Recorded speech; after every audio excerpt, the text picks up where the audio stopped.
Hey, Rodney. Thank you so much for being here today.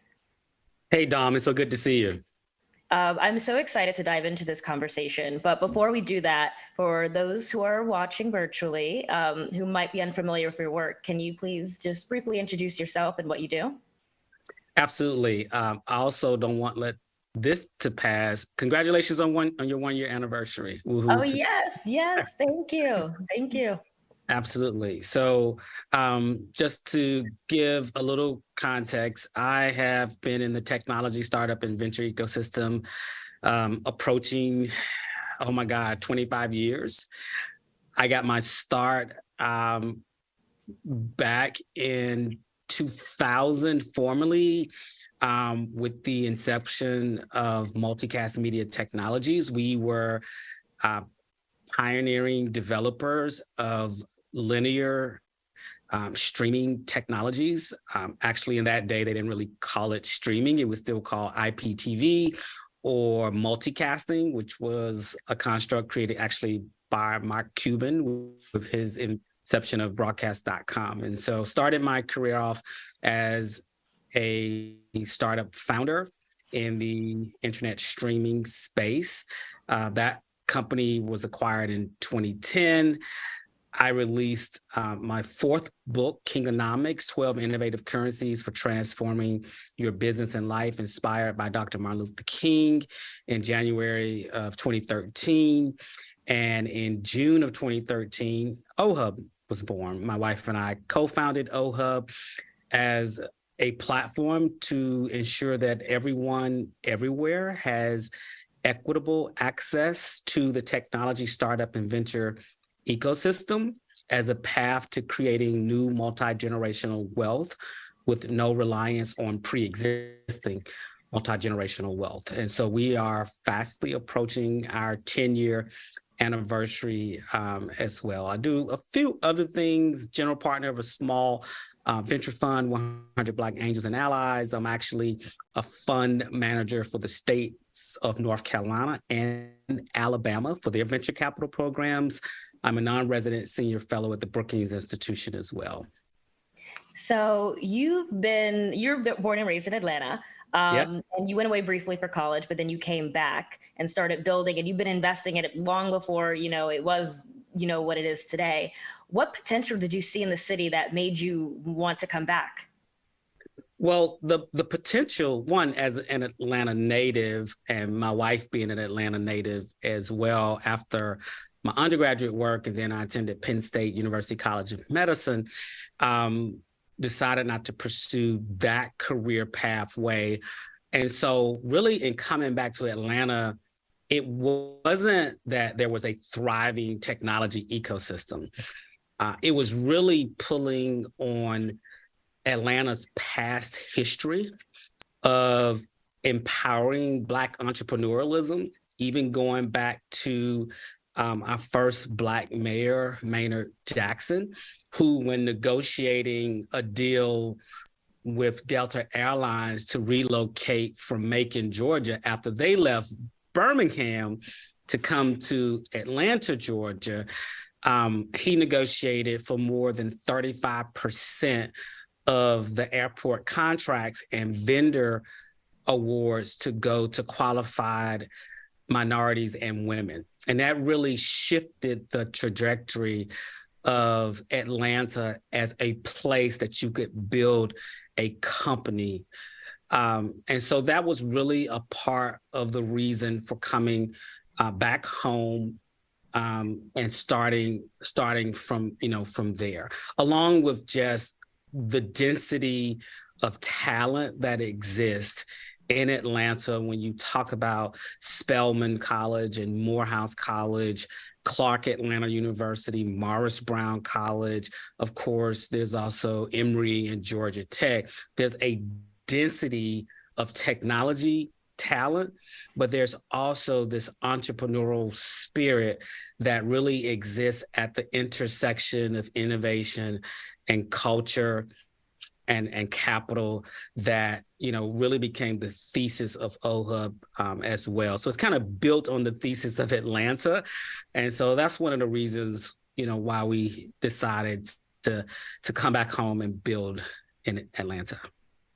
What changes have you seen over the years in Atlanta regarding how Black entrepreneurs are treated, and how does that compare to the picture nationwide? Absolutely. I'm a data person, particularly given the work I've done at Keenan Flagler, UNC, but also at Morehouse as well. And so, when I think about Atlanta, I think I see two Atlantas. When you think about Atlanta in terms of small and medium-sized enterprises and Black ownership of those enterprises, we've done an incredible job of positioning those enterprises whereby they can do business with Atlanta's major enterprises, our Fortune 100 companies, to be specific. When you juxtapose that to our startup community, it also points out the gaps in terms of where we think we are and where we should be when you compare it to where our SMEs are. And to be frank, I think Atlanta, my native home, has incredible potential. But when I look at our startup ecosystem in particular, we're doing some great work, Dom, but I also think there's a lot to be desired. I've often made this comparison that, our small and medium enterprise ecosystem is in, the future of what it looks like to have more equitable opportunities. But our startup ecosystem seems like it is in what they call Sam Massell's Atlanta. Sam Massell was the mayor before Maynard Jackson became mayor. So we've also had some, what I consider to be outlier successes with fundraising, with the development of tech programs and tech hubs and hiring initiatives.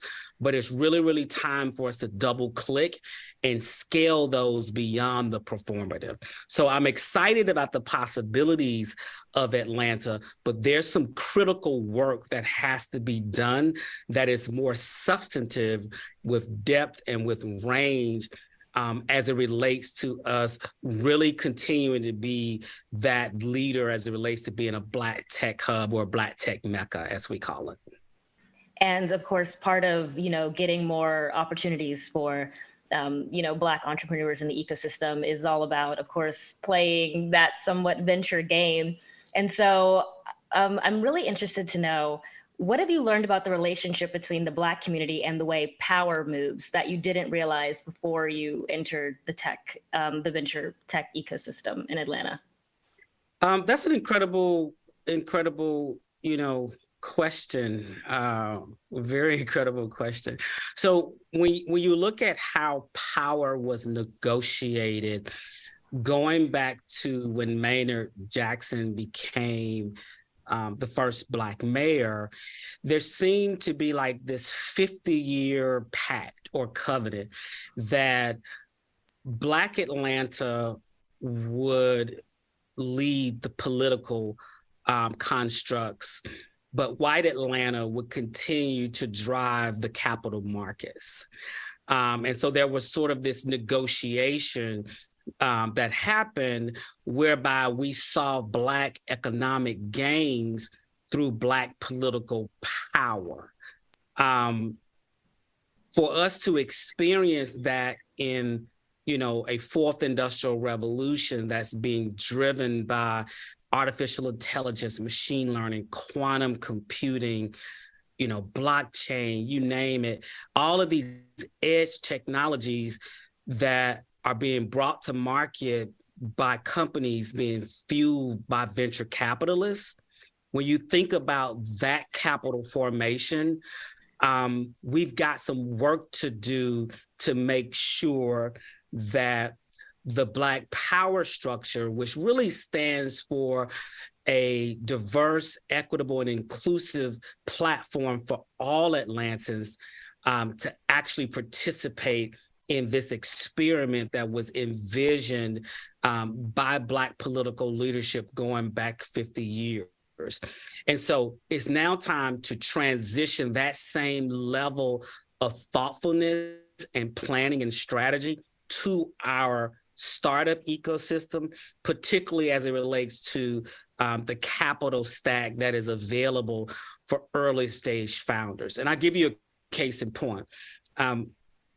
Even in Atlanta today, if you're closing a pre-seed and or a seed round, rarely do you see the entire round being closed by investors in Atlanta.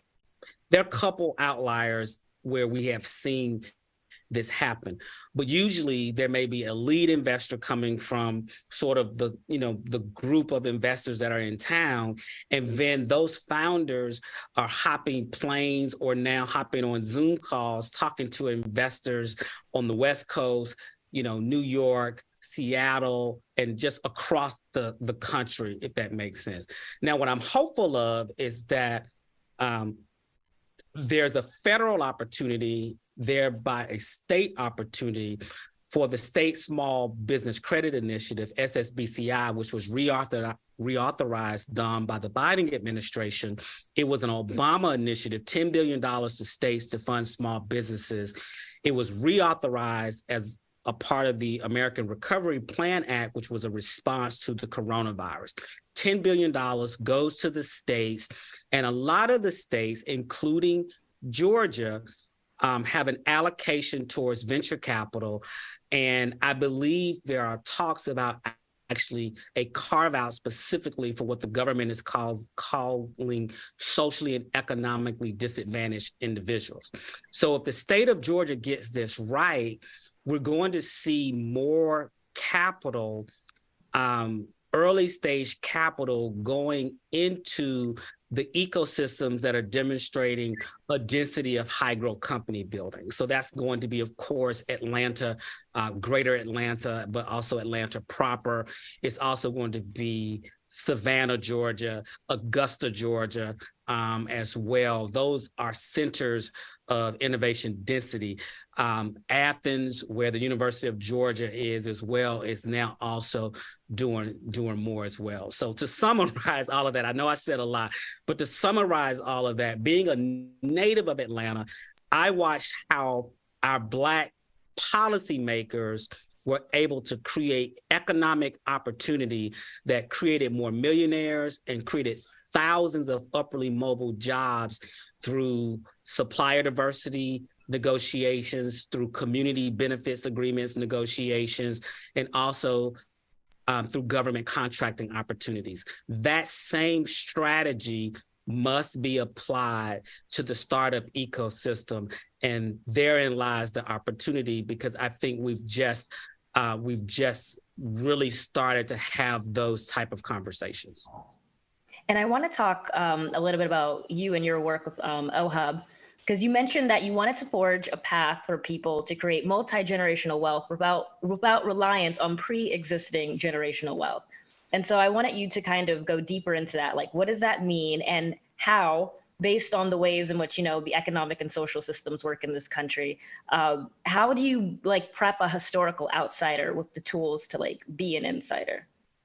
Absolutely. So, I'll tell you a little bit about how we've been doing it for the last 10 years, and I'll start with telling you how we plan to do it for the next 10 years. So in beta, we have the OHUB app. This is probably the first time I'm publicly mentioning it, where we are in the process of taking 10 years of subject matter expert content and basically putting that content in the app, hosted by a company my wife and I reacquired at the end of 2021 called Pixel Tech. And so we're using that as our back end to basically put that information in the app. We developed a framework with the Federal Reserve, and we signaled it through the Brookings Institution that basically lays out how to build an inclusive ecosystem from the ground up.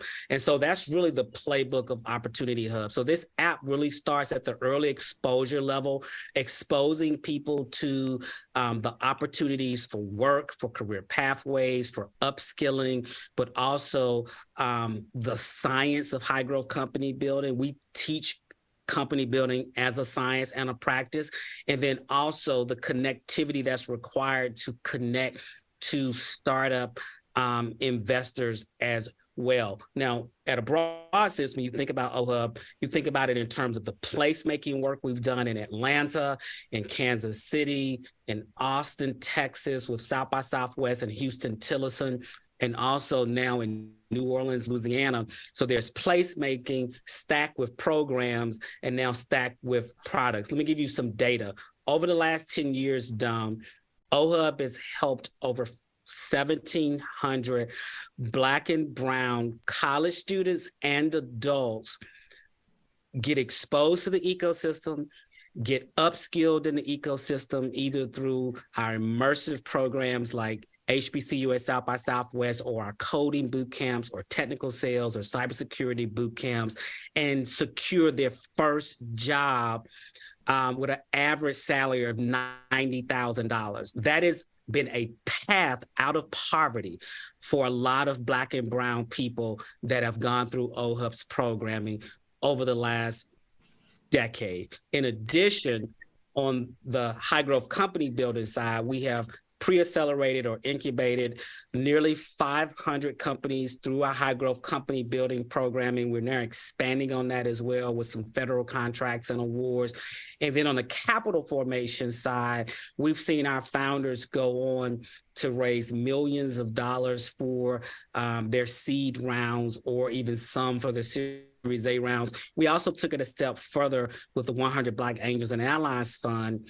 We partnered with the Links Incorporated, the University of North Carolina Kenan Flagler Business School, Duke University, and Stanford to create the Black Technology Ecosystem Investment Certificate.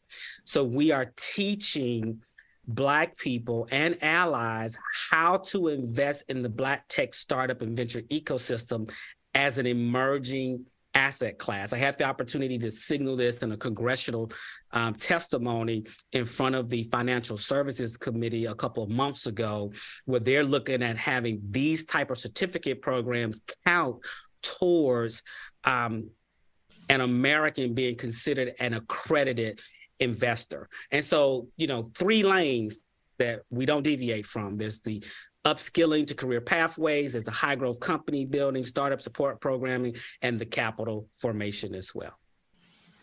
And I kind of want to talk to you about HBCUs a little bit, because you mentioned it.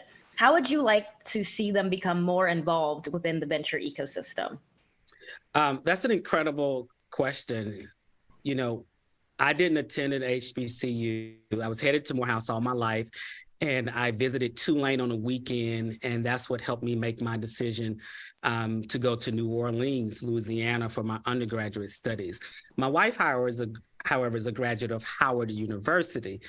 And so through our business and our foundation and our investment work, we have been intentional about partnering with our historically Black colleges and universities.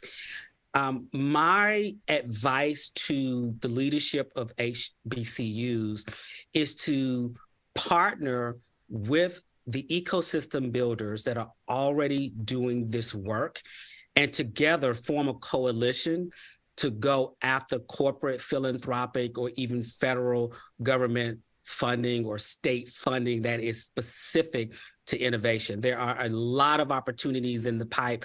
You have the CHIPS and Science Act, which now Regional Tech Hubs was just announced, managed by the Economic Development Administration. Alejandra Castilla is the Deputy Undersecretary there. You have the National Science Foundation. They have NSF Engines. You have the Build Back Better Coalition as well. You have infrastructure, broadband. There's so much funding under the thesis, Dom, of inclusive innovation. And rather than HBCUs simply going along to get along, they should partner with ecosystem development organizations like Opportunity Hub and the dozens of organizations that exist nationwide. So they can create programs like we created at South by Southwest. They can create their own coding schools to then train thousands of engineers in their region. They can create technical sales schools. They can create technology incubators and accelerators. And there's also case examples of HBCUs as limited partners in venture funds. And so that is one of the ways to increase their endowment, but also create a pathway for their students into high growth companies where they can negotiate salary and equity for the future. So OHUB is committed to continuing, our work to partner with our nation's historically Black colleges and universities, and we encourage other organizations to do the same. And we're somewhat running out of time, but something I've always found interesting is that it seems overall, as the Black community talks about, entrepreneurship and technology, on a mainstream scale at least, there's always an element, it seems, of culture or media that's sometimes intertwined with it. And so I wanted to ask you, why is that? And how important is that when it comes to teaching the next generation about the importance of, entrepreneurship and generational wealth? Absolutely. I think media has its place and plays an incredible role in terms of signaling the successes of founders or ecosystem builders or even investors along the journey. And I've appreciated the work and the seriousness in which you approach your work in particular, in really communicating the facts and doing your research as it relates to the signals that you make. I also think balance is the key, that you don't have to have a big brand and a lot of social media followers to build a multi-million-dollar company that would be attractive to investors or customers or for people to work at. And so I want to caution founders not to think that you have to become this big brand before you can build a big business. I come from an era where we built and sold a company without social media profiles, right? And so I'm always focused not so much on what's being said. I'm also looking and listening for what's not being said as well. And so I think as you continue to amplify your work, wherever you are and whatever you're doing, you want to be careful to amplify those things that are critical to the success of the business. At the end of the day, a business does not win simply by raising capital. A business wins by deploying the capital that it has raised into solutions that build the best products that are solving incredibly hard problems and are then attracting customers so that they can monetize the product inside of that respective business. I look forward to the days where we see interviews and conversations about companies approaching $1, $2, $5, $10, $50 million in revenue versus only 1, 10, 25, 50 million in funding. And I kind of wanted to bring it back to a point or the conversation earlier in terms of, the inequities that are currently still here and that we're working to maneuver. How far do you think minorities can go within venture without fair and equal backing from big firms and limited partners? I don't think we're going to go that far without creating a new investor class. It's time for us to really stop chasing the current institutional and individual investors in either our venture funds, our syndicates, or our companies. Talk to them, put the deal out there, keep it moving. I think as an ecosystem and also as a Black community, it's really time to develop a new investor class, a new LP class that has a different investment thesis and a different conviction and lens for investing in Black founders. We can't keep expecting the same things from the same people and the same institutions. We saw a glimmer of hope in 2020. I was incredibly cautious about that, Dom. I think we did make some gains, but you recently reported out on the data. Looks like we're doing less than we were prior to 2020. So I think it's really time for us to reset and look at how do we create a new generation of limited partners that will invest in our funds and our companies. And then we also need to look at the power of the Jobs Act and equity crowdfunding and the role it can play as it relates to leveraging our affinity groups, whether that be the Links, Jack and Jill, the Divine Nine, our HBCUs, our church associations, and other business associations as well. I was actually going to kind of bring up 2020 because it's been a little over 3 years since the murder of George Floyd, since, 2020. Who hasn't kept their promise? I was chatting earlier with the founder of TP Insights, excited about what she's about to do next, Sherelle Dorsey. And she had a pretty comprehensive document and data set around who made commitments. I know there were some follow-up articles written, I'm not sure on what platform in particular, but it looked like that the majority of the multi-billion-dollar commitments had not been met. And so I'm not, personally, I'm not waiting on it. I thought it was a lot of performantism.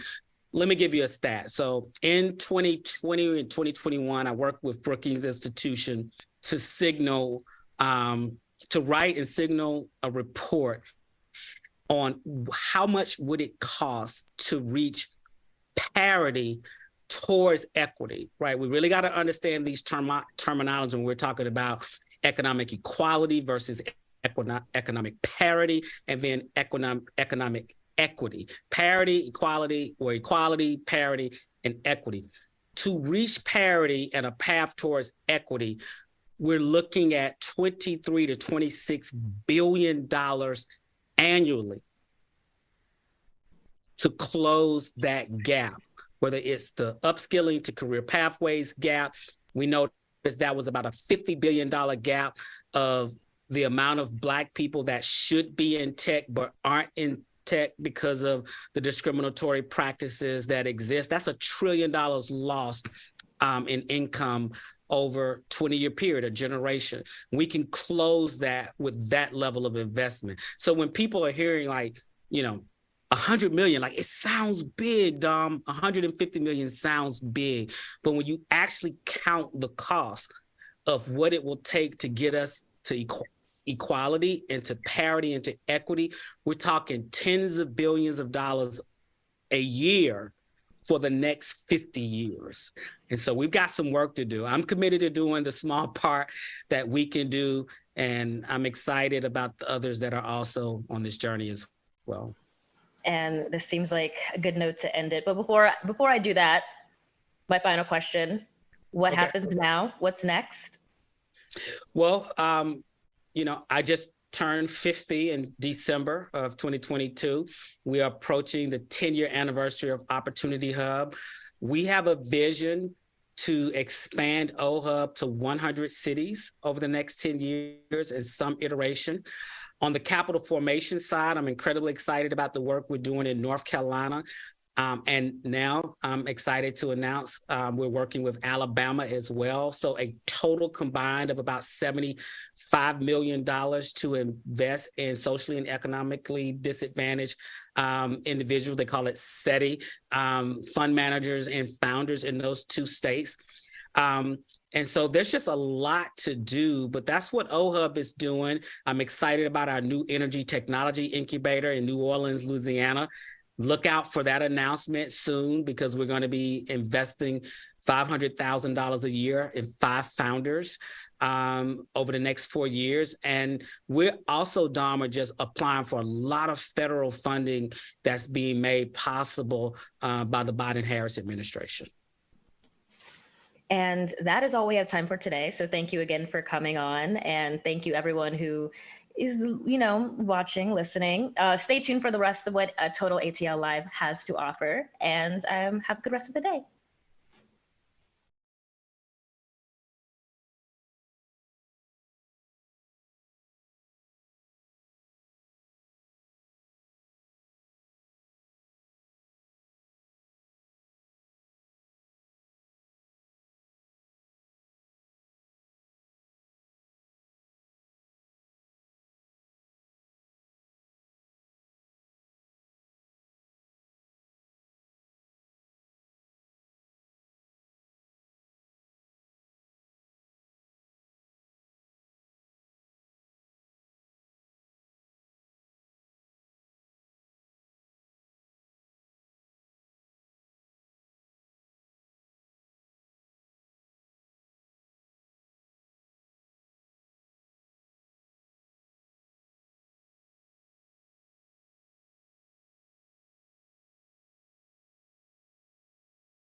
And that is all we have time for today. So thank you, Rodney, for coming and chatting. And thank you, everyone who came to listen. Stay tuned for the rest of the event and what else Total ATL Live has to offer. And of course, the pitch competition coming soon. And have a good rest of the day.